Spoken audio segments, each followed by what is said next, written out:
Assalamualaikum warahmatullahi wabarakatuh.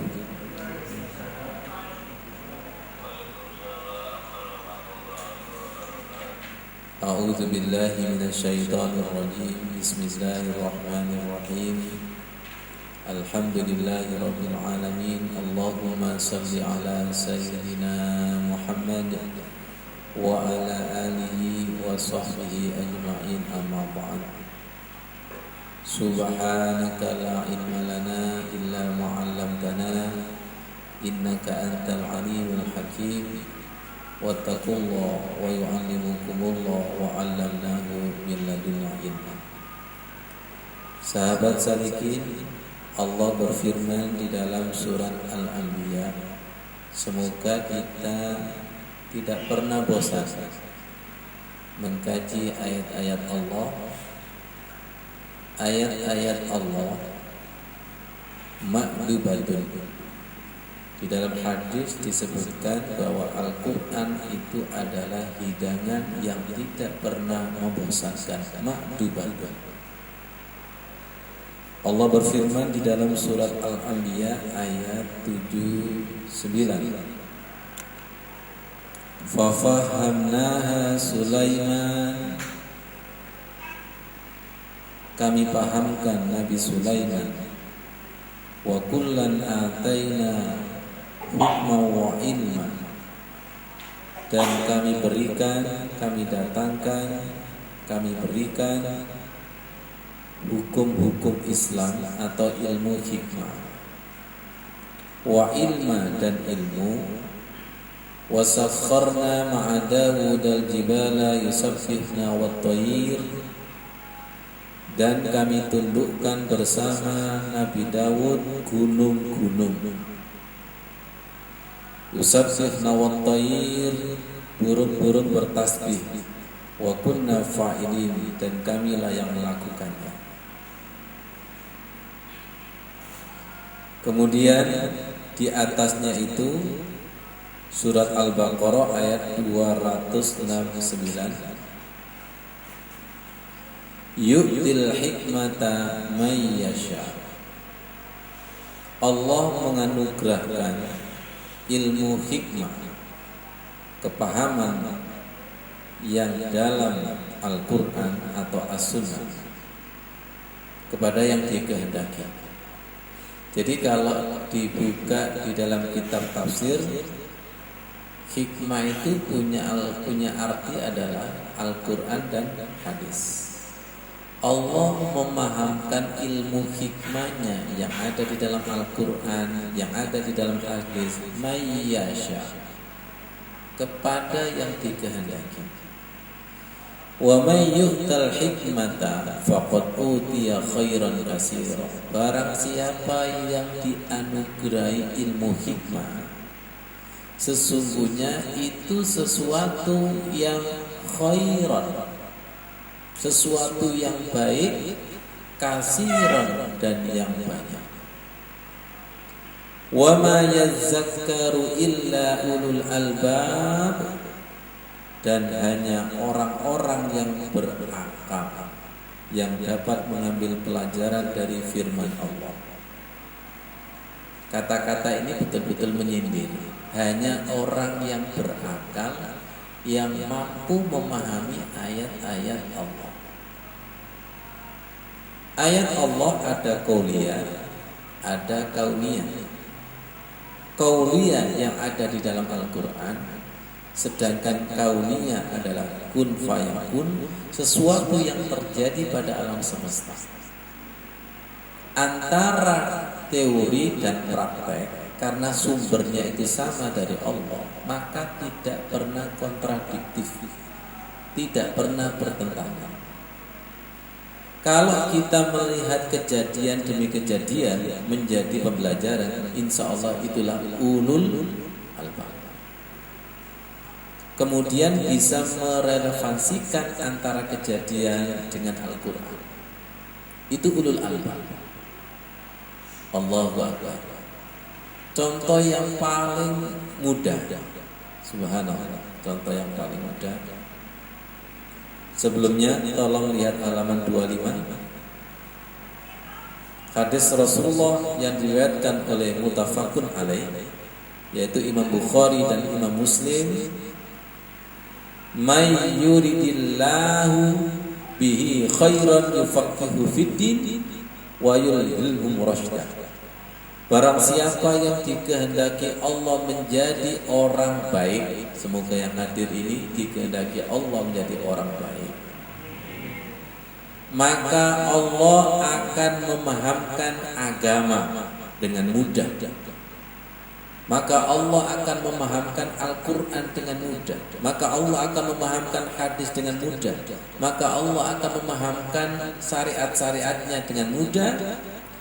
Wa yulhilhum rasydah, dan diberi ilham sebagai petunjuk. Tanda dikehendaki Allah menjadi baik itu dipermudah, semuanya dipermudah. Belajar Al-Quran dipermudah, belajar sholat dipermudah, belajar wudhu dipermudah. Kenapa? Lihat saya, karena tersingkap semua, dipermudah. Nah kita ini kalau bicara dipermudah ini mudah semua apa tua semua? Umur boleh tua, tapi jiwa itu muda. Tanda bahwa kita dikehendaki menjadi orang baik, belajar agama itu dimudahkan oleh Allah Subhanahu wa Ta'ala. Dan tolong ketika kita wudu, ketika kita sholat, lihat ayat atasnya, surat Al-Baqarah 262. Wattaqullaha wa yu'allimukumullah wallahu bikulli syai'in alim. Dan bertakwalah kepada Allah. Bertakwalah kepada Allah. Bertakwalah kepada Allah dengan wudu, bertakwalah kepada Allah dengan salat. Wa yu'allimukumullah, maka Allah akan mengajarimu. Wallahu bikulli syai'in alim, dan Allah itu Maha tahu atas segalanya. Tolong ayat ini kita tidak menginginkan hanya sekedar teori masuk telinga kanan, keluar telinga kiri. Terus terang saya majleb ketika diterangkan oleh Ustadz Salim Baris, beliau almarhum, penerjemah kitab tafsir Ibnu Katsir, penerjemah kitab Al-Hikam, namanya saja Al-Hikam. Al-Hikam itu jamak dari hikmatun, penuh hikmah. Yang dari pesantren sudah tidak asing lagi dengan kitab Al-Hikam yang ditulis oleh Syekh Ibnu Athaillah. Itu ada beberapa bait maknanya sangat dalam. Ketika Ustaz Salim Baris itu menjelaskan wattaqullaha wa yu'allimukumullah, ketika kamu bertakwa maka kamu akan diajari Allah dengan petunjuk-petunjuknya, dengan dipermudah. Itu langsung majid. Begini analognya, kalau kita belajar mendapatkan satu teori, kalau teori itu dipraktekkan maka ada pemahaman-pemahaman. Jenengan pernah belajar kursus mobil? Kan hanya belajar teorinya, hanya 5 kali pertemuan ya. Setelah dipraktekkan itu berkembang dan berkembang. Ini di sini ada Masudin ini.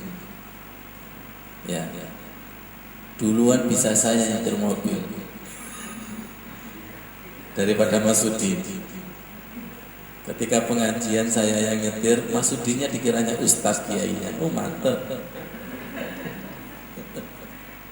Iya kan? Akhirnya Masudin malu belajar. Saya cerita kebaikannya Masudin. Akhirnya Masudin merasa berterima kasih kepada yang kursus, dengan memberikan sedekah. Akhirnya ilmunya bermanfaat.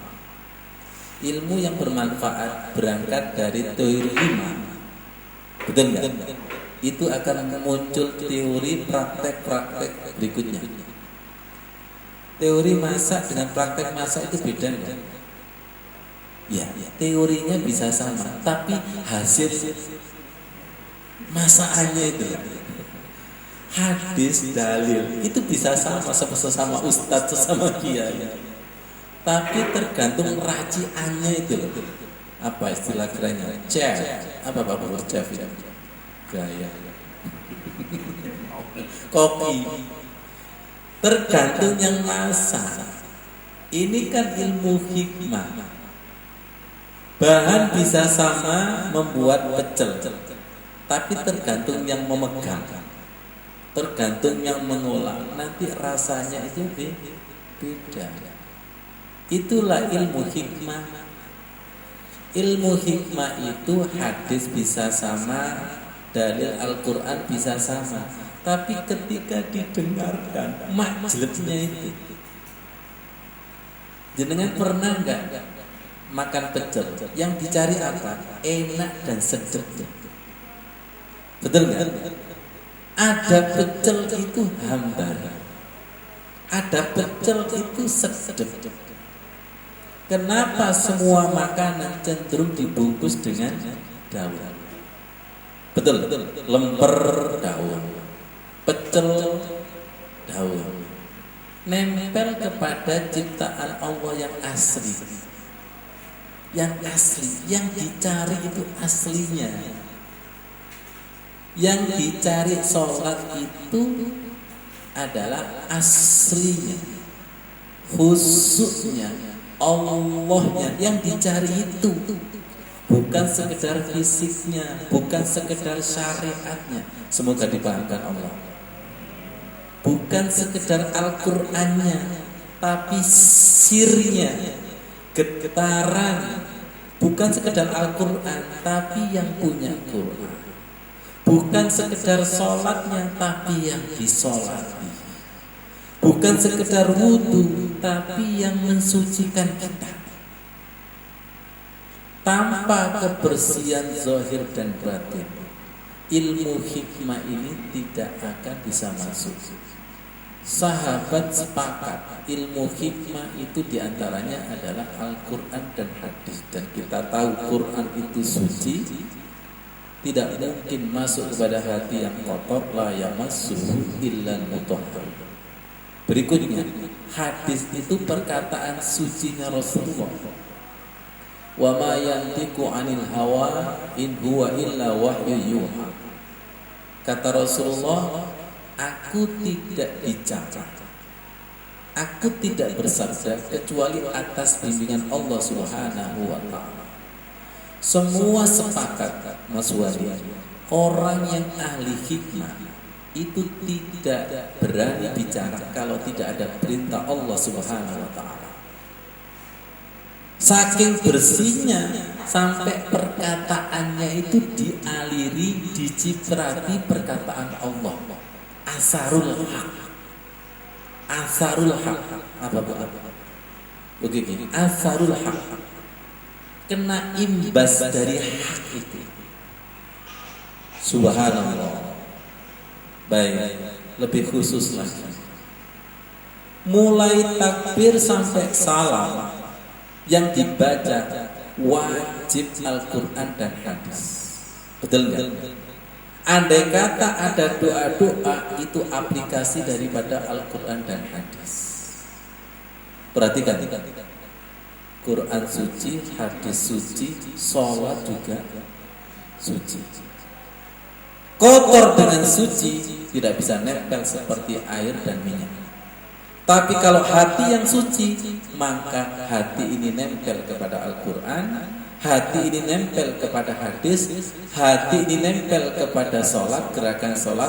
Akhirnya karena nempel, ada siarannya sholatnya, rukuknya ada siarannya, sujudnya ada siarannya. Yang saya maksud siarannya itu ada ilham, ada pembicaraan. Ini yang online kan harus ada ID dan passwordnya, betul? Halo? Ya. Walaupun sudah tahu ID dan passwordnya, kalau host tidak mengizinkan bisa masuk? Nggak bisa. Semoga paham. Semoga paham. Nih, saya dan jenengan sudah sholat, syaratnya sudah terpenuhi, rukunnya sudah terpenuhi. Tapi kalau tidak ada biiznillah, Pak Ilmi, tidak ada biiznillah, betul nggak kira-kira? Tidak ada izin Allah, nggak bisa masuk. Nggak bisa masuk. Izin ini loh sangat penting. Izin ini sangat penting. Makanya doa masuk masjid, Allahumma ftahli abwaaba rahmati. Ya Allah, izinkan, ya Allah, buka pintu-pintu rahmat-Mu. Kenapa kok ada doa masuk masjid? Dan kenapa doa masuk masjid ini kok bunyinya ya Allah buka pintu rahmat-Mu? Kok bunyinya bukan ya Allah buka pintu masjid-Mu? Ini juga ilmu hikmah loh. Ini juga ilmu hikmah ya. Dipahamkan tentang syariat-syariat yang ada di balik sabda Rasulullah. Betul nggak? Kenapa bunyinya kok ya Allah buka pintu rahmat-Mu, dan kenapa kok tidak berbunyi ya Allah buka pintu masjid-Mu? Kalau pintu masjid yang buka bagian marpo atau takmir. Kalau takmir dan marbot itu tidak bisa membuka rahmat. Membuka rahmat. Semoga dipahamkan. Betul nggak? Buka pintunya masjid sama buka pintu rahmat berat mana? Kalau pintunya masjid itu terlihat, kalau pintunya rahmat tidak kelihatan. Itu hikmah yang pertama, Pak Fafur. Hikmah yang kedua, kenapa di situ menggunakan kata jamak abwab? Pintu-pintu. Jenengan ini kalau masuk masjid biasanya satu pintu apa 1000 pintu? Isok masuk pintu satu tok aja untung-untungan. Kenapa? Ternyata di balik masjid Allah itu ada sholat. Dan ternyata mulai takbir sampai salam itu ada abwaab rahmati. Ada pintu-pintu yang dibuka Allah. Semoga dipahamkan Allah. Mulai takbir sampai salam itu harus ada satu pintu yang terbuka. Kalau satu pintu terbuka maka ada siarannya. Nanti stuck di pintu pertama. Harus mampu membuka pintu yang kedua. Abwaab rahmati. Ya Allah jenengan buka. Dari kata Allahumma itu berarti minta izin kan? Iya. Minta izin. Kenapa? Jenengan itu kalau bertamu ke rumah seseorang, yang punya rumah itu ada apa tidak? Ada. Kalau tidak punya sopan santun, gak akan dibuka. Gak akan dibuka. Andai kata yang bersangkutan itu nekat, pagar kebuka, pintu kebuka. Tapi kalau tidak punya sopan santun, walaupun di ruang tamu, yang punya rumah nggak akan mau menemuinya. Hatinya kalau tidak bersih, nggak mau menemuinya. Ya Allah semoga paham. Nggak akan mau menemuinya. Jadi belum menjamin seseorang kalau sudah di dalam masjid itu ditemui falyabudu rabbah hadzal bait. Lebih ekstrim lagi, belum menjamin seseorang sudah di depan Ka'bah. Ekstrim lagi, mencium Hajar Aswad. Ekstrim lagi, di dalam Ka'bah. Kalau manusia Raja Raja Arab Saudi, itu kan bisa menggunakan uang dan sebagainya, betul kan? Tapi kalau Allah itu tidak bisa ditipu. Tidak bisa ditipu. Jangan dikira sebelum sholat Allah itu sudah menyaksikan wudhu kita. Di cover belakang saya tulis perhiasan orang mukmin ketika berjumpa dengan kekasihnya di singgasananya adalah wudu. Seperti apa sih persiapan kekasih mau ketemu kekasih? Seperti apa persiapan calon manten ketemu calon istrinya itu? Sampai mandi kembang tengah malam. Betul nggak? Sampai ada siraman, betul nggak? Siraman.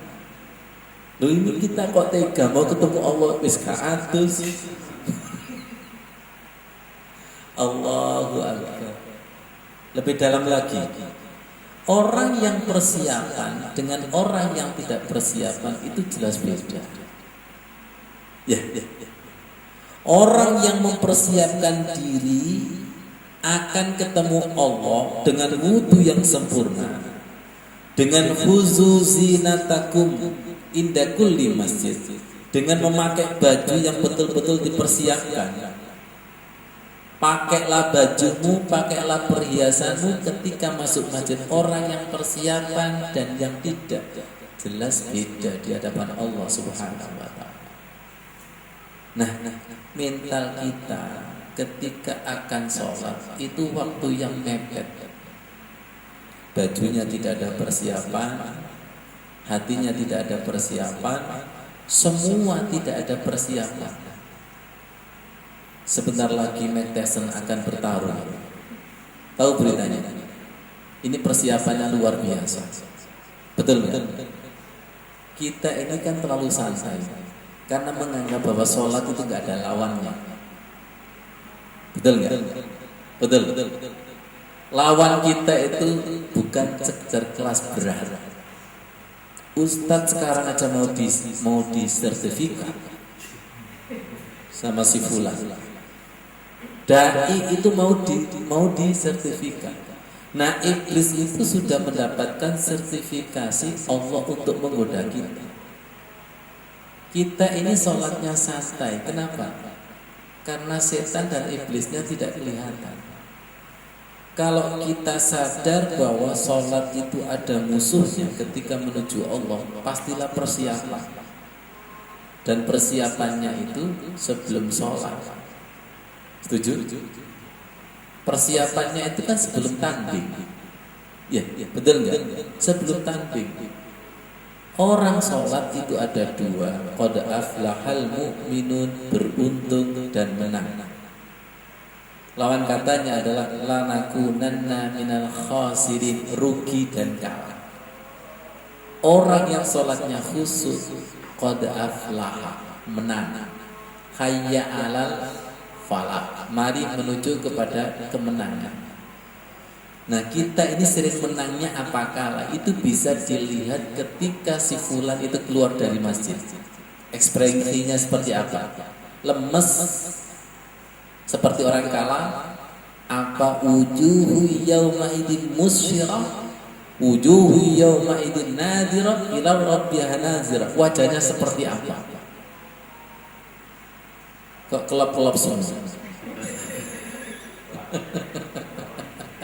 Ekspresi kita ini pernah nggak kita mengevaluasi sholat before and after sholat kita? Pernah nggak kita mengevaluasi before and after wudhu kita? Kita harus berani mengevaluasi. Orang yang bertarung itu berani mengevaluasi, betul nggak? Mengevaluasi bagaimana wudhu kita, bagaimana sholat kita, bagaimana. Kalau kita mau mengevaluasi man arafa nafsa faqad arafa rabbah, maka nanti akan menemukan ilmu hikmah. Oh, makanya begini, makanya begini. Itu hasil daripada evaluasi dan praktek. Wattaqullah wa yu'allimukumullah. Barang siapa yang bertakwa, barang siapa yang mau menganalisa, ya, barang siapa yang mau mengevaluasi, barang siapa yang introspeksi diri, ya, bisa dimatikan Abah Rasid. Barang siapa yang bisa mengevaluasi tadi loh, hanya ulul albab yang paham tentang Al-Quran dan hadis. Hanya ulul albab yang paham tentang rahasia wudu syariat dan wudu hakikat. Terserah kita kepingin menjadi orang biasa apa menjadi orang luar biasa, atau dibalik, bukan luar biasa tapi biasa di luar. Apa Rosid bisa bisa dimatikan? Ya. Baik, kita lanjutkan. Kita ini seakan-akan di dalam masjid, tapi masih di luar masjid. Kita ini seakan-akan di dalam sholat, tapi masih di luar sholat. Ya'ti 'alan nasi zamanun yusalluna la yusalluna. Akan datang suatu masa mereka itu sholat, tapi tidak sholat. Bisa dikembangkan. Mereka itu wudu, tapi tidak wudu. Mereka itu zikir, tapi tidak zikir. Mereka itu kelihatannya menyembah, tapi tidak menyembah. Mereka itu kelihatannya sujud, tapi tidak. Subhanallah. Masih ingat kemarin? Wala takunu kalladzina qalu sami'na. Jangan sampai engkau menjadi orang yang mereka itu berkata kami mendengar. Kata Allah, wa hum la yasma'un. Padahal mereka itu tidak mendengar. Siapa itu? Orang yang melamun. Orang yang melamun itu sibuk yang dilamunkan. Walaupun matanya melihat, tapi tidak melihat. Silakan orang yang lamun itu dipanggil, seakan-akan telinganya mendengar, tapi tidak mendengar. Silakan panggil orang yang lihat nonton bola yang asik, telinganya itu sumum bukti, asik. Saya tadi pagi begitu jalan sehat di lapangan Dewata Wage. Ketika saya berjalan, kemudian saya mengamati gerak tubuh kaki yang bergerak, ini nafas, ini sebagainya. Ternyata saya tidak menghiraukan orang yang saya lewati.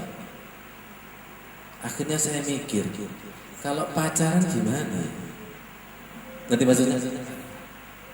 Pasti tidak menghiraukan orang kanan kiri. Ayo ngomong-ngomong, betul nggak? Betul nggak kira-kira? Iya. Ngerti maksudnya? Karena ada yang diperhatikan, ada yang diamati. Itu baru diperhatikan, diamati. Belum ada cinta itu. Kalau ada kekuatan cinta, pasti tidak menghiraukan yang lainnya. Betul ya? Orang kalau mancing, kemudian ada gondolan ikan, pasti tidak menghiraukan yang lainnya. Lihat anak kecil kalau sudah khusyuk main layangan. Pak Sigit katanya main layangan barusan.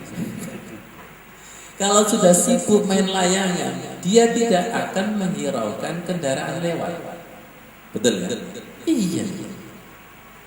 Perhatikan kata tidak menghiraukan. Nah, kita sholat selama ini menghiraukan mana dan menghiraukan siapa? Makanya betul, fawailul lil musallin, maka kecelakaan bagi orang yang sholat. Kenapa ayat ini kok tidak menjadi pukulan yang sangat telak kepada hati kita? Maka kecelakaan bagi orang yang sholat. Allah sudah menggunakan kata kecelakaan. Alladzina hum an sholatihim sahun. Orang yang sholat tapi ngelamun lalai. Jangan main-main. Sholat itu sama seperti orang berjalan. Orang berjalan ngelamun nabrak kecelakaan. Orang berjalan tergesa-gesa kecelakaan. Betul. Orang berjalan melamun salah alamat. Sering kami katakan kecelakaan fisik itu lebih menakutkan daripada kecelakaan rohani. Padahal kecelakaan rohani itu lebih menakutkan. Lebih menakutkan. Kenapa kita tidak berpikir? Makanya sholat kita tidak ketemu yang disolati, tidak ada asarul haq, tidak ada cipratan bekas-bekas jumpa, itu tidak ada. Allahumma sholli ala sayyidina Muhammad. Orang bertamu kepada seseorang, ketemu dan tidak ketemu, itu ada asarnya. Betul? Ada ceritanya, ada ekspresi ketika tidak ketemu, itu kesal, lesu. Tapi kalau bertamu, ketemu, disambut dan membawa sesuatu, itu juga ada. Kenapa hati kita ini? Kenapa ketika sholat ketemu, tidak ketemu, kok tidak mampu membedakan? Tahu nggak jawabannya? Tahu nggak? Semoga ini makjid. Allahu Akbar. Wajib ada niatan ingin ketemu. Yang niatan ketemu saja tidak selalu ketemu. Ini bedanya orang bergerak berilmu dan tidak. Kenapa kamu takbir? Pokoknya takbir. Innamal a'malu binniyat. Betul maksudnya? Kemarin kita kaji, nggak main-main itu. Innamal a'malu binniyat. Jadi orang ketika wudu itu sudah harus ada niatan ingin ketemu kekasihku Ar-Rahman Ar-Rahim. Tolong hidupkan ingin. Innamal a'malu binniyat. Setiap gerakan itu niatkan liqa. Tidak hanya wudu. Sampai kami belajar ketika menyapu. Padahal ini tugas biasa. Tugas di sekolah pasti. Tapi kalau nyapu kita itu kita niatkan an-nazafatu minal iman. Ini bedanya orang gerak ulul albab dengan orang gerak tanggal tua. Beda. Ngerti? La fatahna alaihim barakatim minas sama'i wal ardh. Setiap gerak ada nilai spiritualnya. Yakin enggak Allah itu membuka pintu rezeki yang tidak disangka-sangka? Yang tadinya gaji pokoknya sekian, berhubung ada asarul haq. Asarul haq, betul nggak? Gerak yang berketuhanan tadi, menyapu sambil zikir, bergerak sambil zikir. Apakah alam semesta ini tidak menjadi saksi? Yakin kalau ini nanti menyaksikan? Yakin kalau nanti alam semesta ini mengabarkan ikul wong api, sama-sama bekerjanya, tapi nilainya beda. Itu hal sepele menyapu. Baik. Wudu kita dan sholat kita, pernah enggak niat untuk menyapu, membersihkan? Kita hidupkan innamal a'malu binniyat. Kita hidupkan apa di balik gerak. Kita hidupkan apa di balik syariat. Ini sudah bagian daripada ilmu hikmah, ilmu perenungan, menspirituali perbuatan yang kelihatan biasa, ternyata nilainya itu menjadi luar biasa. Kami pernah mendengarkan keterangan dari almarhum Yai Hasyim Muzadi. Babnya kelihatannya ini amalan agama, tapi kalau salah niat tidak ada nilainya. Kelihatannya ini amalan dunia, tapi kalau niatnya benar, itu menjadi amalan agama. Semoga paham. Kita wudhu ini berapa tahun sih? Kita sholat ini berapa tahun? Terus niatnya kemana? Fokusnya kemana? Ngerti maksudnya? Bernilai dan tidak bernilai itu tergantung sejauh mana kita ini ulul albab dan tidak. Pernah enggak setiap basuhan kita itu menjadi ulul albab? Ada apa ya? Tolong ajari.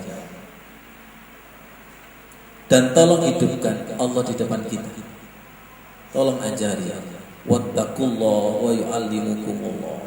Wattaqullaha wa yu'allimukumullah. Ada apa di balik syariatmu itu? Allah mendengar? Allah tahu? Iya. Itulah bedanya orang mukmin, ulul albab dan orang yang jahil. Saya ingin menceritakan ini. Walaupun ini tidak seberapa, ya Allah dengan terang Gusti. Menjadi amal jariah. Dan masih banyak dan masih jauh. Yakinkan ayat wattaqullah wa yu'allimukumullah. Rasakan. Wattaqullah wa yu'allimukumullah. Nah, merinding kan? Wallahu bikulli syai'in alim. Segala sesuatu itu Allah tahu. Siapa yang bergerak ada Allahnya dan tidak, Allah itu tahu. Wattaqullah. Coba itu. Saya pernah merenung. Di depan ini kan ada mata. Kalau ada daun jatuh, saya ngersuloh. Setelah saya ngersuloh, nggak taunya ada semacam ini. Kamu itu dinaungi di adamnya. Kok ngersuloh? Ya Allah. Langsung tak jadikan daun itu sebagai tasbih. Tasbih itu sebagai alat zikir. Kenapa? Karena ternyata tidak ada di dunia itu positif saja, negatif saja. 7. Kalau mau dinaungi, ya ada daun jatuh dong. Betul nggak? Ada panas, ada dingin. Jadi kita ngersuloh itu ternyata karena sudut pandang kita itu sempit, nggak pernah universal, betul nggak? Tidak pernah menyeluruh. Silakan kita berkendaraan dari arah selatan, maka jenengan akan menyalahkan orang yang dari utara. Setuju? Iku nerobot aja. Yang dari utara juga menyalahkan dari selatan. Terus pertanyaannya, yang salah siapa, yang benar siapa? Ulul albab, betul nggak? Berarti kebenaran manusia dan salah manusia itu relatif.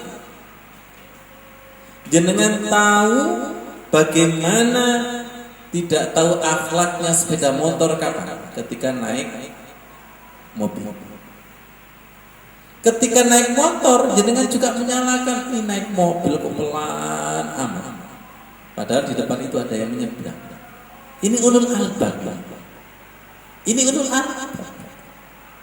Jadi ternyata di dalam sholat itu ada globe. Tahu globe? Iya, bumi kehidupan kita dan ada di situ semua. Wattaqullah wa yu'allimukumullah. Yang kemarin kita bahas, ketika kita wudu itu adalah menyentuh air. Manusia diciptakan dari air dan semua makhluk itu juga diciptakan dari air. Nah, ketika kita wudu itu kita makrokosmos. Kita menyatu dengan makhluk-makhluk yang lainnya, bertasbih. Semoga dipahamkan Allah. Bertasbih. Dan air itu adalah simbol kehidupan. Simbol kehidupan. Baik. Tolong lihat tanah yang tandus seperti apa? Seperti itu kan? tolong dilihat setelah tanah disiram itu seperti apa. Silakan sebelum wudhu dan sesudah wudhu itu seperti itu. Auranya itu seperti itu, dingin dan sejuk. Berarti betul itu mayyuridillah, barang siapa yang diingini Allah untuk menjadi baik, yufaqihu fiddin, akan dipahamkan rahasia-rahasia agama, akan dipahamkan rahasia-rahasia syariat yang begitu universal, yang begitu indah. Islam kita itu baru dikulit, wudu kita baru dikulit, sholat kita baru dikulit. Ya ayyuhalladzina amanu udkhulu fis-silmi kafah. Wahai orang-orang yang beriman, masuklah Islam secara kafah, secara menyeluruh. Lihat, rukuklah yang kafah, menyeluruh, betul-betul tenggelam. Jangan sampai ruku itu seperti ini, gini. Warka'u ma'ar raki'in. Sujudlah secara kafah, wasjud waqtarib. Kalau menjadi tamu Allah, menjadi tamulah yang kafah. Lihat sesuatu yang menyeluruh, sibghatullah, celupan Allah. Jangan sampai separuh celupan Allah, separuh celupan setan. Jenengan pernah mewenter baju? Ya. Baju itu akan terwenter dengan warna kalau kain itu betul-betul tenggelam ada di dalam air. Betul enggak? Maka nanti wenternya itu akan menyeluruh. Warnanya itu akan rata. Semoga dipahamkan Allah. Fafahamnaha Sulaiman wa kullan ataina hukma wa ilma wasakharna ma'a Dawud al-jibala yusabbihna wat-tayr wa kunna fa'ilin. Kami mau menceritakan bahwa dengan takwa wudu, bahwa dengan takwa sholat, Allah akan menurunkan ilmu-ilmu baru. Allah tidak pernah mengingkari janjinya, wattaqullah wa yu'allimukumullah wallahu bikulli syai'in alim. Sampai di dalam khutbah, ittaqullah haqqa tuqatih wa la tamutunna illa wa antum muslimun. Bertakwalah kepada Allah dengan sebenar-benarnya takwa. Jangan mati dulu sebelum betul-betul muslim. Nah, rukuknya itu Pak Mamin muslim. Seperti kain yang mau diweter itu loh, muslim. Apa muslim itu? Ngelimpro pasrah. Seperti kain amoh, ngelimpro pasrah kepada Allah. Allahumma laka roka'tu wa bika amantu wa laka aslamtu. Kepadamu kami menyerah. Lihat ketika rukuk dan sujud kita, ya Allah, nggak tahu siapa yang dipahamkan Allah, maka rohani kita akan irji'i ila rabbiki radiyatan mardiyah. Orang itu kalau pasrah, maka pori-porinya akan terbuka seperti kain. Kalau pori-porinya terbuka, maka air itu akan meresap, membawa warnanya. Oke. Rasulullah mendapatkan julukan wa innaka la'ala khuluqin azim, bahwa Rasulullah itu adalah akhlaknya Al-Qur'an. Pori-porinya Al-Qur'an, darahnya itu Al-Qur'an, nafasnya Al-Qur'an. Nah, kita setelah sholat, harapannya kan seperti itu. Inna sholata tanha anil fahsya'i wal munkar. Nafas kita adalah nafas sholat. Aliran darah kita, aliran darah sholat. Itu asar. Asar itu ada imbas, ada dampak. Inna sholata tanha anil fahsya'i wal munkar. Kenapa sholat kita tidak berdampak? Kenapa sholat kita tidak berasar? Kenapa sujud kita tidak sampai min asari sujud? Bagaimana sujudnya punya asar? Belum sampai sujud sudah batal. Belum sampai ruku sudah batal. Bagaimana kita ini punya asar Allah? Wong ketemu ketika bertamu aja belum. Silakan jenengan nempel kepada seseorang. Maaf sekali, saya pernah berkawan dengan orang Madura. Ternyata logat saya ini terpengaruh. Ya terus gitu. Betul nggak? Silakan berkawan dengan teman yang parfuman, nanti akan kepingin ya, parfummu kok awalnya enak. Tapi jangan jajar kepada orang yang senang utang. Ada istilah ilmu populer, the law of attraction, bahwa jiwa ini saling tarik menarik. Betul nggak? Jiwa ini saling tarik menarik. Ketika jiwanya cocok, maka plek. Semoga jiwa kita itu selalu plek dengan orang-orang yang soleh. Ya Allah, dengan orang soleh plek, tapi kenapa ketika sholat kok tidak plek? Saya ini Ustaz, plek dengan orang-orang kaya, ya wajar. Betul enggak? Bagaimana sholatnya plek, wong minyak dunianya tidak dibersihkan ketika wudu? Paham? Mulai ini, betul enggak ini? Apa yang menjadikan sholat kita tidak menyatu? Apa yang menjadikan sholat kita tidak mewarnai? Karena warna-warna setan itu masih banyak itu, Masya Allah Karim. Kalau kita diprotes, kita warna kita ini muslim, apa kafir, apa munafik kira-kira. Itu bahasa Inggrisnya blontang-blontang. Ketika wudhu inilah kita menghilangkan warna nar yang tadi sebelum wudhu. Kesibukan dunia itu kan luar biasa. Zuyyina linnasi hubbus syahawat. Warna syahwat-syahwat dunia yang luar biasa itu kita netralisir dengan air wudhu. Kita netralkan. Ternyata air itu mampu menetralkan. Makanya simbolnya apa? Air itu. Apa simbolnya? Mampu menetralkan air itu. Silakan orang kerasukan setan kasih air, itu mampu menetralkan. Sebelum wudhu kita kan nafsu keapiannya luar biasa. Ada keapian uang, ada keapian jabatan, ada keapian kedengkian, ada keapian iri dan dengki. Itu dinetralkan dengan air, dikembalikan kepada asalnya. Asalnya kita adalah laqad khalaqnal insana fi ahsani taqwim. Sungguh benar-benar manusia itu diciptakan sebaik-baik bentuk.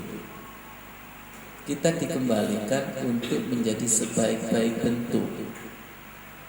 Manusia itu mendapatkan derajat sebaik-baik bentuk. Kenapa kok berubah bentuk? Kenapa kok berubah bentuk? Kata Allah, tak kembalikan dengan wudu, tak kembalikan dengan sholat, agar wujud aslinya itu luar biasa. Di sini juga kami tulis, kalau ada rumah, kemudian rumah itu penuh dengan sampah, maka durian di kamar itu tidak akan tercium, betul nggak? Tapi ketika sampah itu dibersihkan,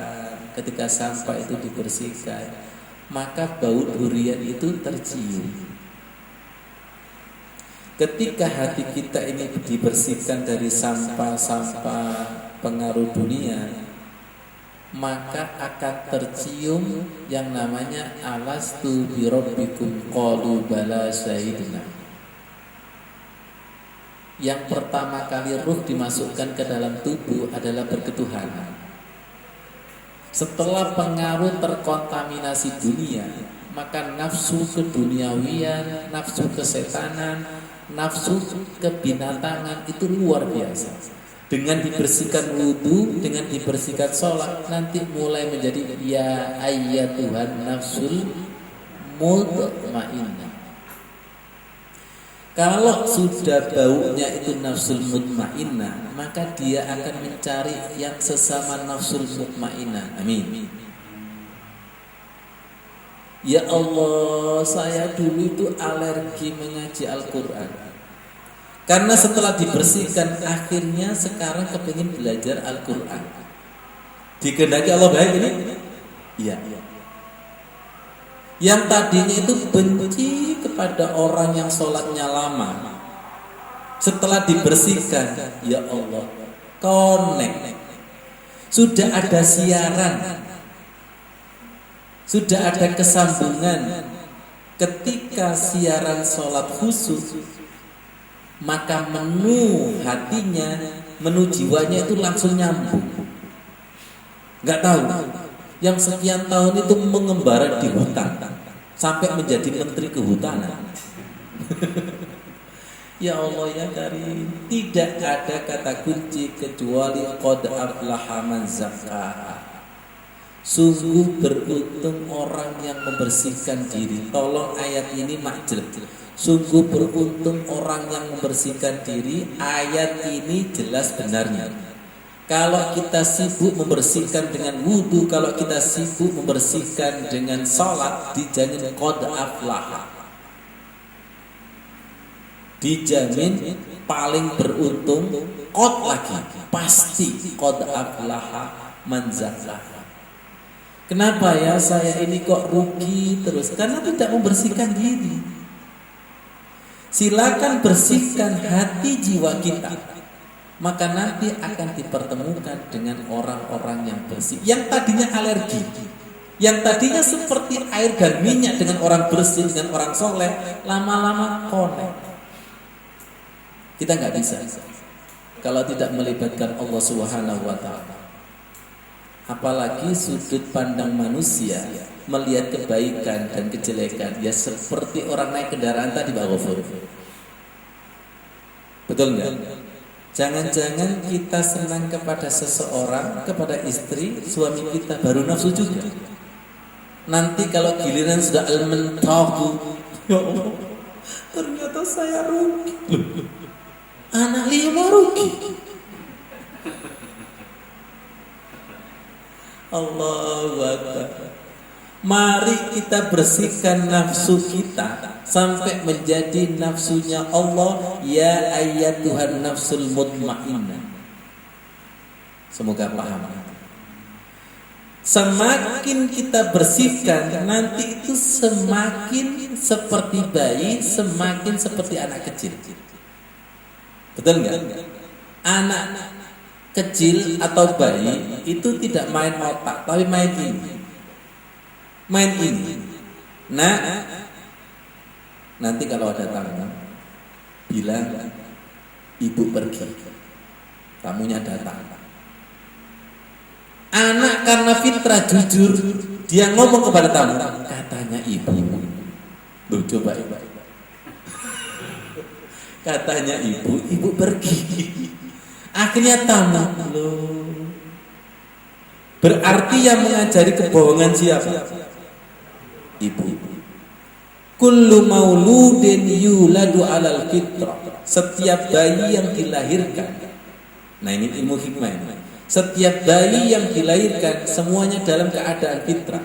Wa abawahu yuhawidani yunassirani yumajjisani. Bapaknya yang menjadikan Nasrani, Yahudi, Majusi. Itu bukan sekedar artinya bapaknya yang menjadikan agamanya anak itu Nasrani, tapi karakter mendidik bohong, betul nggak? Doktrin itu bapaknya. Betul nggak? Tolong dijawab. Bapak dan ibu kita siapa? Kita jawab Adam dan Hawa. Setelah diselidiki kejewaan, bukan Adam lagi, tapi Syaitonir Rajim. Kenapa saya katakan Syaitonir Rajim? Karena semua perintah itu sudah diremot sama setan. Kalau ini positif, baterainya diambil. Jadi kan tahu robot nggak? Tapi kalau negatif, baterainya itu baru. Giliran negatif semangat, giliran positif, ya Allah, kita ini kalau keluar pengajian melek nggak? Tapi balik ke masjid, ya Allah ya Karim, kok begini? Kata Allah, wis gak fitrah mana ini? Gak fitrah ini, gak fitrah. Jadi disuruh wudu itu supaya fitrah. Supaya fitrah. Baik, lebih dalam lagi. Aslinya Tuhannya itu Allah apa iblis? Gak berani jawab. Dia mikir, iya. Ketika diperintah Allah itu masih mikir, tapi ketika diperintah setan, sami'na wa ata'na. Ketika ada perintah Al-Quran dan hadis, waqufur sami'na wa asoyna. Tapi giliran ada perintah setan, sami'na wa ata'na. Kata Allah, bisikan ini ketika tak ciptakan itu. Betul enggak? Ketika saya ciptakan itu, alastu bi rabbikum qalu bala syahidna. Baik. Ini dapat bocoran. Saya mau menulis buku lagi, tapi enggak berani. Karena tensi saya naik. Ternyata ketika menulis itu konsentrasinya luar biasa. Ternyata para penulis itu umurnya enggak panjang-panjang. Sudah daftar isinya Pak Irfan sudah ada. Saya nggak berani melanjutkan karena tensi naik. Ada sudah 3 bab.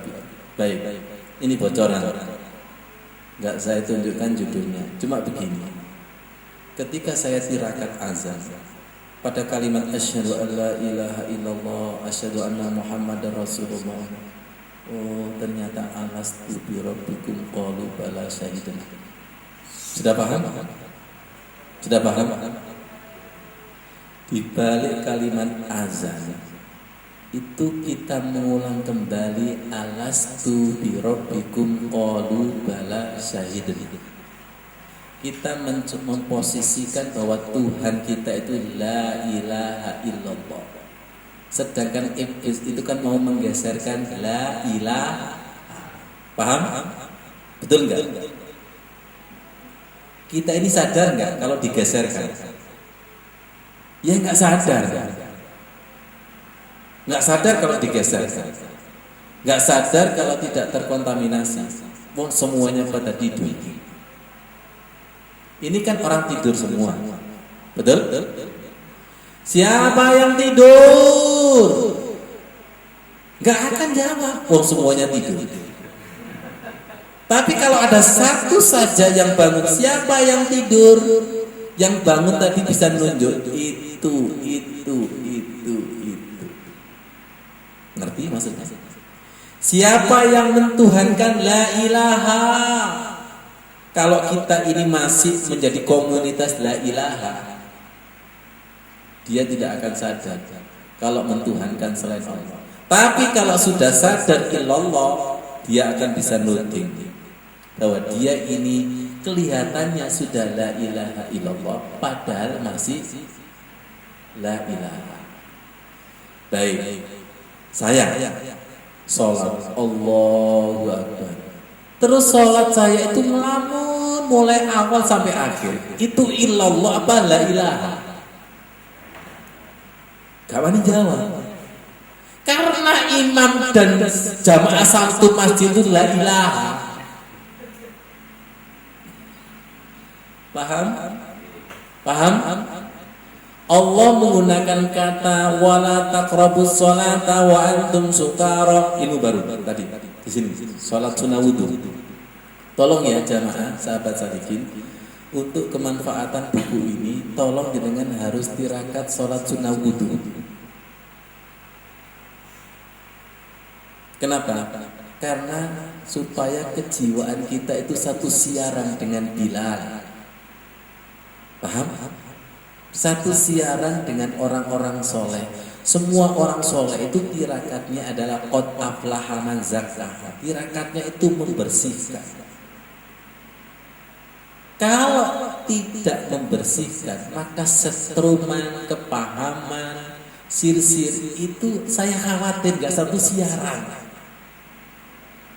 Kan kelihatannya ngaji, tapi tidak, gak nyindir, nyemes ini. Kan kelihatannya ngaji. Wong Rasul aja berkata, kelihatannya sholat tapi tidak sholat, kelihatannya mendengarkan tapi tidak mendengarkan. Paham? Ya Allah ya Karim, saya kan sholat, mulai takbir sampai salam itu ngelamun. Itu saya nyembah ilallah apa nyembah la ilaha? Masih nyembah la ilaha. Orang yang bicara, lihat, orang yang bicara, jenengan tahu nggak orang mendem dan orang mabuk itu? Betul. Orang mabuk itu kan tidak sadar apa yang dibicarakan. Betul nggak? Janganlah engkau mendekati sholat wala taqrabus sholata wa antum sukara, sedangkan engkau dalam keadaan mabuk. Allah mengatakan orang yang sholatnya mabuk, orang yang sholatnya tidak sadar, jangankan sholat, mendekati saja nggak bisa. Saya tuh Pak Irfan betul-betul terkejut dengan kata taqrabu. Kamu tidak akan bisa dekat, tidak akan bisa mendekati sholat, tidak akan mendekati sholat, tidak akan bisa menyatu sholat. Bukan sholatnya, tapi dibaliknya ini. Dekat tapi jauh, air dan minyak, wala taqrabu. Kenapa? Mendemmu juga kuat. Allah ya Karim, Allah ya Karim, ya Allah. Jenengan pernah nggak bicara dengan orang yang melamun? Henggan, ikut mentolopo.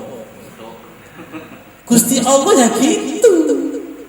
Dan kita istiqomah selama 60 tahun. Allahu Akbar, Allah datang mendem tepon. Coba itu. Justru nilai perang akbarnya di mendemnya itu, di mabuknya itu loh. Wala taqrabus sholata wa antum sukara. Jadi siapa yang sholatnya itu banyak lamunannya daripada fokusnya, maka itu sudah wala taqrabu, tidak bisa mendekat.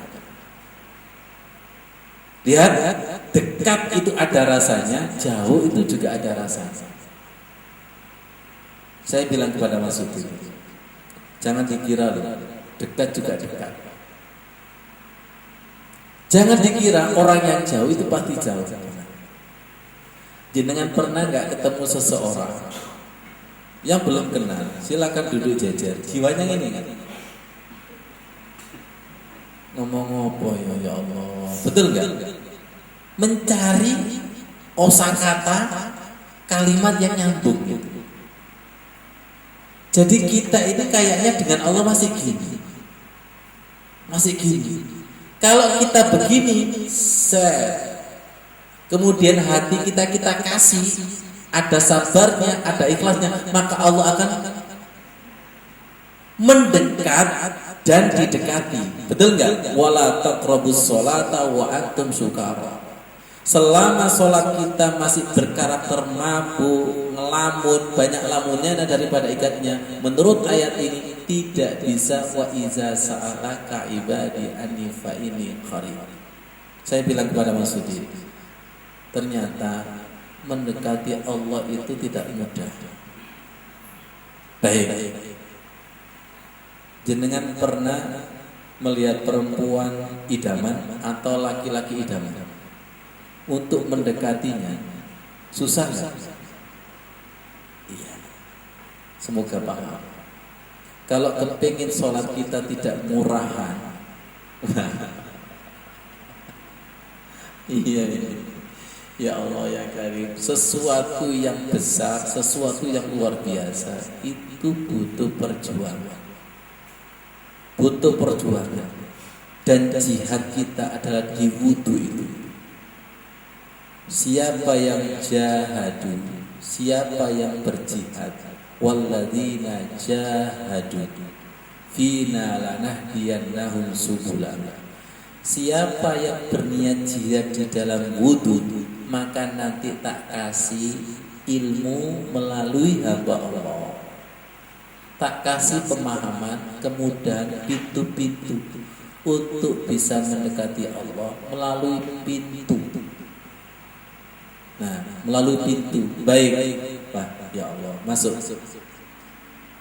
Tolong dibuka halaman bawah pintu gerbang sholat adalah wudu, halaman 3.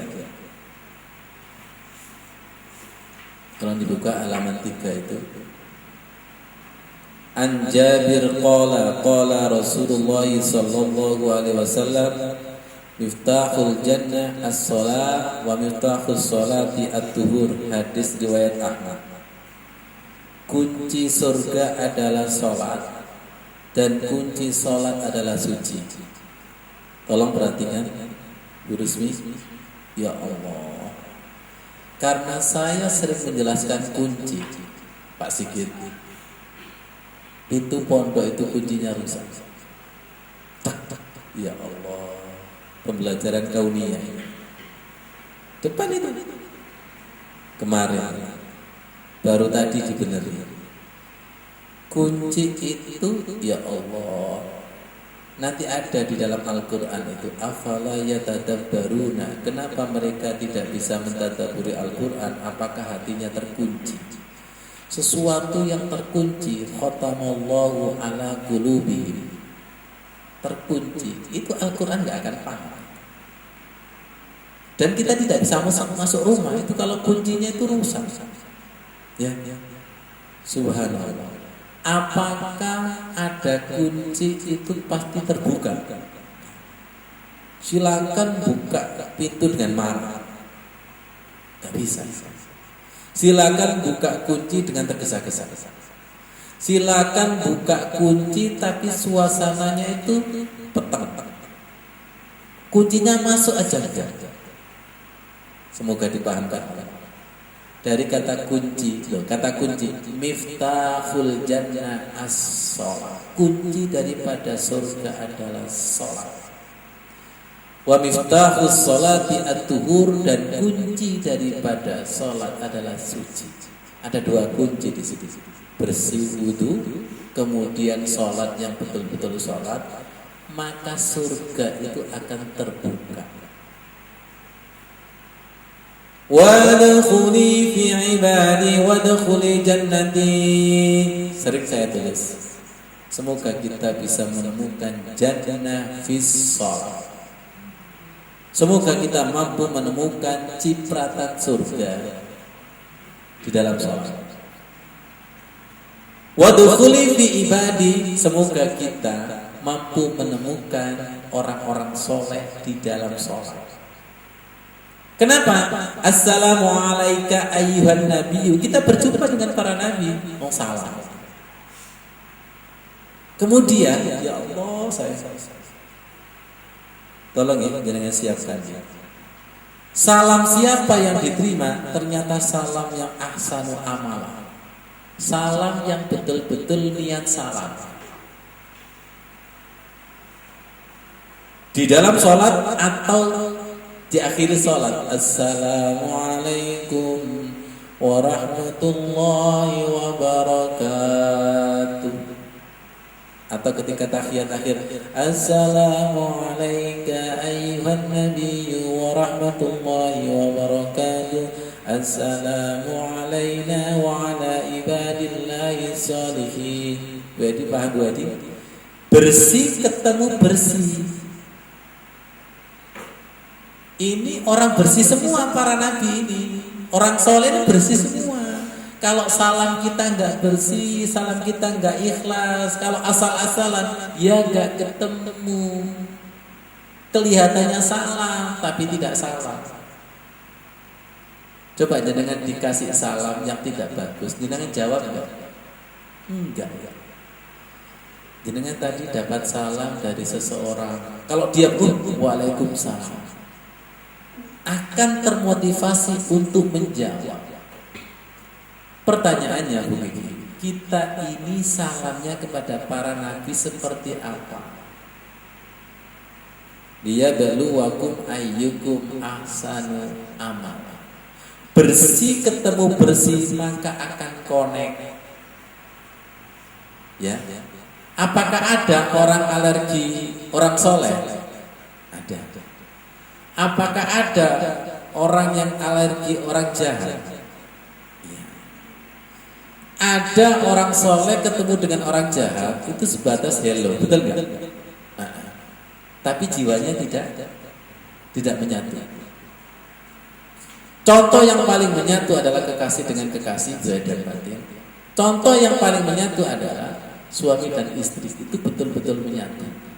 Semoga menyatunya itu zahir dan batin. Baik. Hati-hati. Allah itu az-zahir dan al-batin. Zahirnya Allah itu sholat, tapi batinnya Allah itu. Jadi tidak selalu orang yang sholat itu batinnya Allah dikasih. Lihat saya, ketemu berapa batinku tak kasih, wong batinmu aja enggak dikasih. Betul. Ini kan perempuan cantik ini, banyak yang melamar. Ini asal-asalan, wong sing temenan ae. Mulai bingung milih. Ngerti maksudnya itu? Jadi ketemu Allah itu zahirnya adalah syariat, batinnya hatinya ikut. Semoga paham. Siapa yang absen cuma zahirnya, palsu kan? Allah itu az-zahir, Allah itu al-batin. Sebentar, saya tanya kepada para suami. Dengarkan suami, istri jenengan itu ada batinnya enggak? Ya. Yakin? Kalau tidak ada batinnya berarti innalillah. Betul enggak? Doa yang mudah mustajabah itu di zahir apa di batin? Iya. Yang sering batin itu istri batin suami apa suami? Loh kok gue juga ngomong? Belum selesai kok sudah ketawa.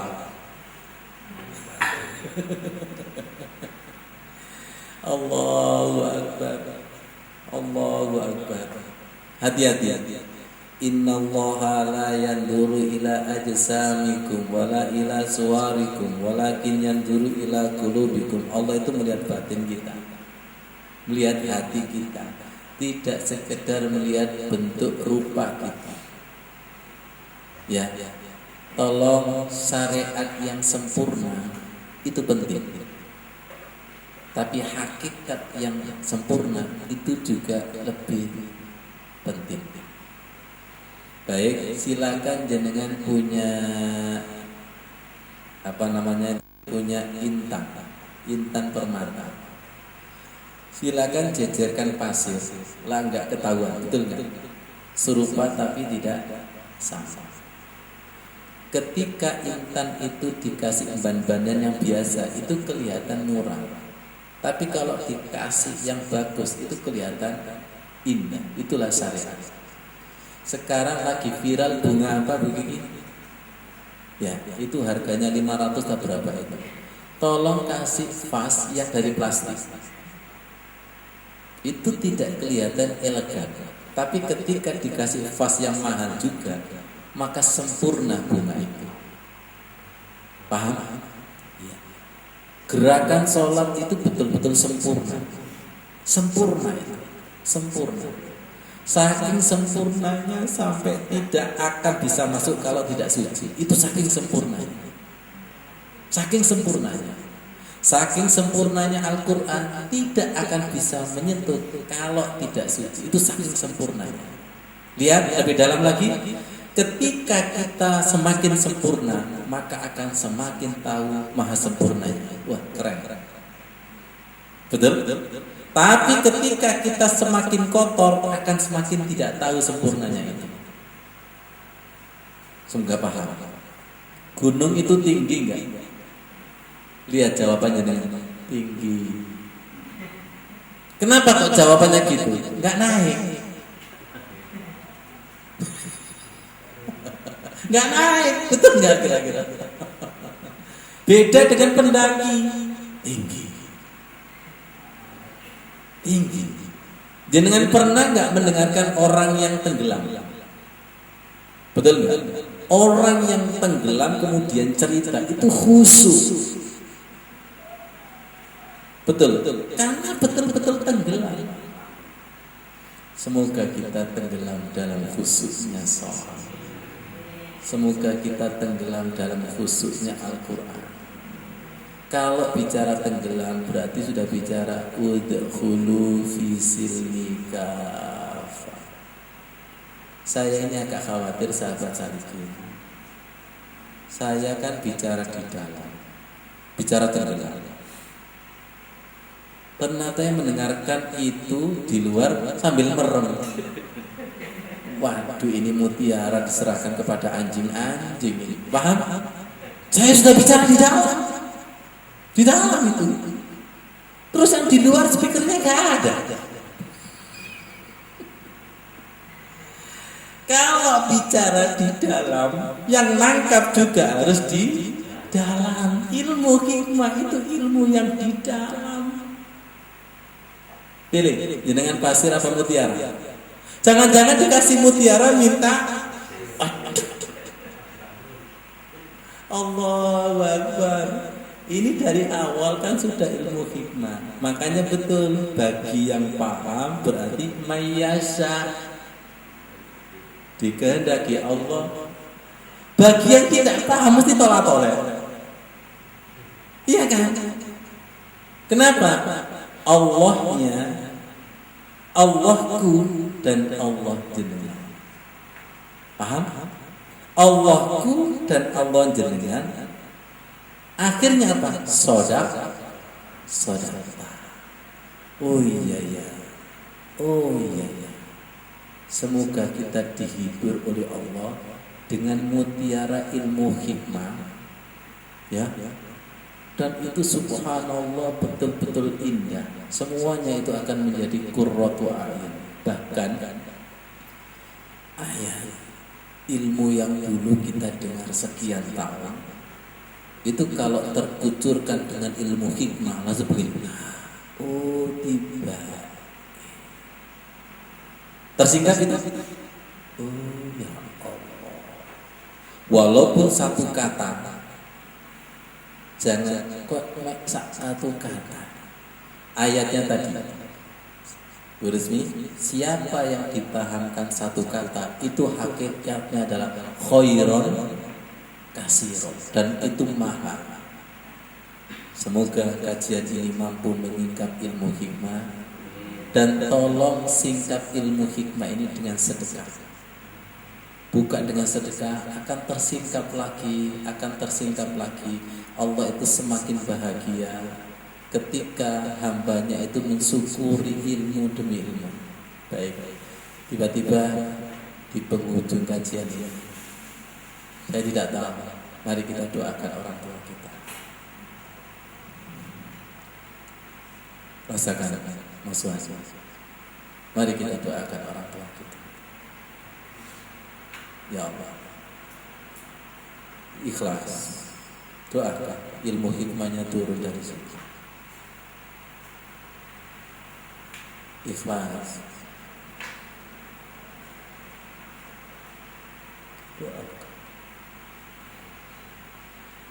doakan, hidupkan. Semoga rahasia Al-Quran, hadis ditunggu sama orang tua kita.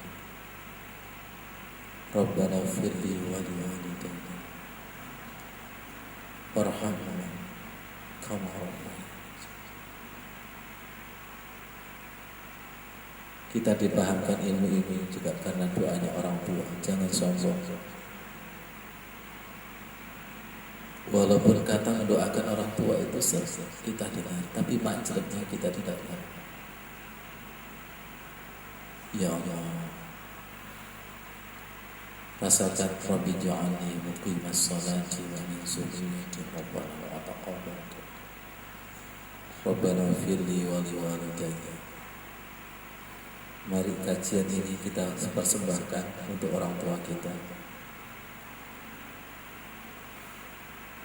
Allahumma sholli ala sayyidina Muhammad. Orang tua kita yang hakiki adalah para nabi. Ya Allah,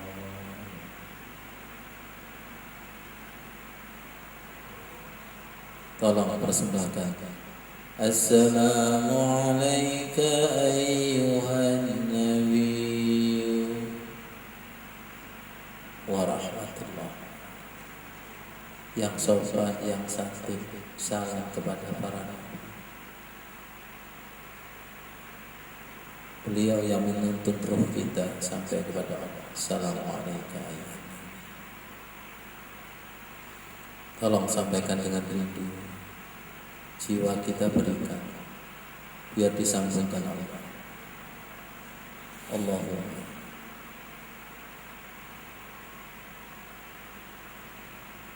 Bersih ketemu bersih. Kotor nggak bisa masuk. Allahumma sholli ala Muhammad. Allahumma sholli ala sayyidina Muhammad. Ya Allah, batin ketemu batin.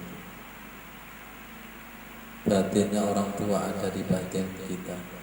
Apa batinnya orang tua? Doa.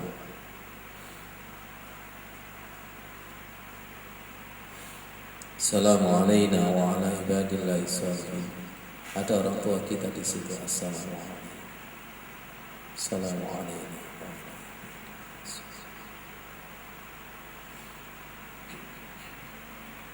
Doakan.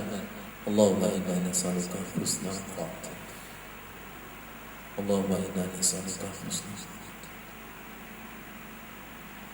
Allahumma ja'al qabrahu min riyadil jannah. Jadikanlah alam kuburnya taman surga.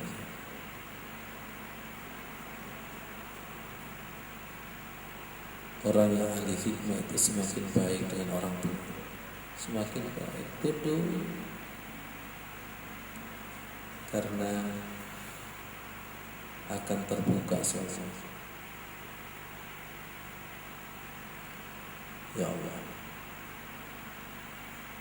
yang hadir ini semoga dikumpulkan dengan para nabi. Ilmunya para nabi tersingkap, Al-Quran tersingkap, hadis tersingkap, syariat-syariatnya tersingkap. Makanya udkhulu fi silmika. Makanya ittaqullaha haqqa tuqatih. Ya Allah. Jadi kita ini seakan-akan setengah takwa. Ittaqullaha haqqa tuqatih. Wa la tamutunna illa wa antum muslimun. Ya ayyuhalladzina amanu udkhulu fi silmika. Jadi sesama yang di dalam, sesama yang di batin itu ketemu. Sesama yang di batin khusus ketemu dengan batin khusus. Terima kasihlah kepada Bilal dengan adanya buku cahaya di atas cahaya itu. Ternyata Bilal itu kekasih Rasulullah. Semoga kita melalui perantara Bilal juga menjadi kekasih Rasulullah. Baik, cukup. Tolong dengan kesadaran tinggi. Mari kita mengamalkan sholat sunnah wudhu. Nanti akan tersingkap semua. Saking tersingkapnya, lihat orangnya masih hidup, tapi terompanya di surga. Orangnya di luar, di surga, tapi terompanya sudah di dalam. Paham maksudnya? Jadi kita tidak akan bisa melangkah. Terompa itu kan simbol sandal. Kita tidak akan bisa melangkah untuk ke dalam kalau kita tidak mendalami wudu dan mendalami sholat. Akhirnya bukan udkhulu fidakhil itu kan di dalam. Lawankannya fil kharij. Jadi kita itu masih di luar Islam. Kenapa ini berulang-ulang? Ittaqullah haqqa tuqatih, ittaqullah haqqa tuqatih. Karena banyak yang merasa bertakwa tapi belum tuqatih. Menurut ayat ini Al-Baqarah, kalau betul-betul takwa, Mas Wandi, Pak Ilmi, wattaqullah wa yu'allim, maka akan diajari. Tadi saya bilang kepada Mas Udin, Ustaz, saya tiba-tiba kok teringat orang tua. Nah itu ilmu hikmah itu yang putus itu menjadi nyambung, yang menjadi penghalang mungkin rezeki itu disambungkan di sini loh, putusnya nyambung. Kelihatannya satu kata, tapi kalau menyambungkan semuanya ikut sambung. Makanya namanya jaringan. Ada jaringan ini. Jenengan bisa siaran kalau nggak ada jaringan? Nggak bisa. Sholat tapi nggak ada jaringannya. Sholat tapi nggak tahu password sama ID-nya, betul nggak? Kata kunci tadi, izin Allah itu. Walaupun bersyariat syarat dan rukun harus ada izin. Izin itu yang bisa masuk. Betul nggak? Ada lagi. Ini Irfan, ya Allah. Ini kan lagi siaran semua kan? Ini kan Zoom semua. Betul nggak? Iya. Itu bisa jadi yang sensulan itu putus-putus. Dia akan menyalakan sentral. Kenapa ini suaranya? Pada lainnya itu bening. Karena sinyalnya. Paham?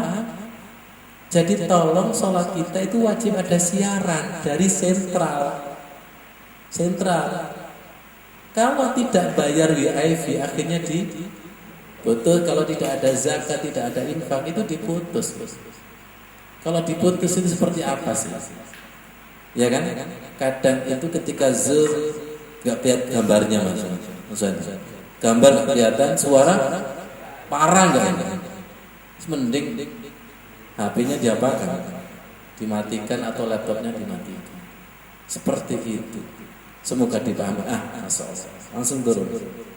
Ternyata wudu itu menyambungkan sesuatu yang putus. Suatu yang putus. Yang kemarin saya analogkan seperti tukang tambal. Ini loh yang lubang. Betul nggak, Pak Irfan? Ketika wudu yang sempurna, ketika sholat sempurna, riakmu ini sombongmu itu bolongnya di situ. Belum ikhlas di sini. Dan ada hadis ternyata sholat sunnah adalah untuk menutupi lubang-lubang. Saya semakin dipahamkan. Ketika sedikit sakit itu, ya Allah, di surat khusyuk gak akan bisa. Sekedar menggugurkan kewajiban. Belum lagi sholat ngantukku, betul gak? Asal-asalan. Zaman jahiliyah kita. Banyak yang lubang dan bolong. Loh, kalau misalnya kita pakai baju bolong-bolong, itu jenenge wong gila. Jadi sholat kita ini semakin sembuh dari gila, apa semakin gila kira-kira? Terima kasih, jamnya sudah nggak terasa. Matur suwun sangat Pak Dadi, Mas Budi, Pak Ilmi, semoga menjadi ilmu hikmah dan nanti kita sharing bersama-sama. Wassalamualaikum warahmatullahi wabarakatuh.